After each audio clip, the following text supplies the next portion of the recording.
আমবাসাটাও ডলুবাড়ি ধলাই নদীর সেতুর বেহাল দশা, মেরামতির মাঝেই ধসের আশঙ্কা। আসাম আগরতলা জাতীয় সড়কের ওপর আমবাসা ডলুবাড়ি এলাকায় ধলাই নদীর ওপর নির্মিত বহু বছর পুরনো সেতুটি বর্তমানে বেহাল অবস্থায় রয়েছে। প্রতিদিন এই সেতু দিয়ে অসংখ্য মালবাহী ও যাত্রীবাহী যানবাহন চলাচল করছে, ফলে সম্ভাব্য দুর্ঘটনা নিয়ে উদ্বেগ বাড়ছে স্থানীয়দের মধ্যে।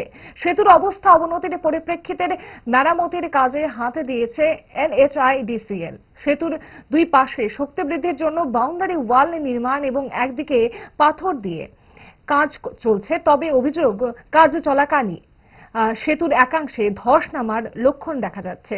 কাজের তদারকির দায়িত্বে থাকা এক ব্যক্তিকে বিষয়টি নিয়ে প্রশ্ন করা হলে তিনি স্পষ্ট কোনো উত্তর দিতে পারেননি। স্থানীয়দের অভিযোগ, কাজের মান নিয়েও প্রশ্ন উঠছে। এলাকাবাসীর আশঙ্কা, দ্রুত ও সঠিকভাবে মেরামতের কাজ সম্পন্ন না হলে বড় ধরনের অঘটন ঘটতে পারে। এখানে এই যে ব্রিজের কাজটা করতেছেন, এই ব্রিজের কাজটা কয়দিনের মধ্যে শেষ হইব এবং কি কাজ করতেছেন এটি আপনারা? ব্রিজটা সেট করবার লেগে ব্রিজের মাটি যেতে থাকে, তার জন্য কি দেওয়া উচিত, কোয়ালিটি দেওয়া উচিত, মাটি ক্লিন করে হইব, ব্রিজটা যাতে শক্ত হয়েছে এখানে, তার জন্য এটা দেওয়া উচিত।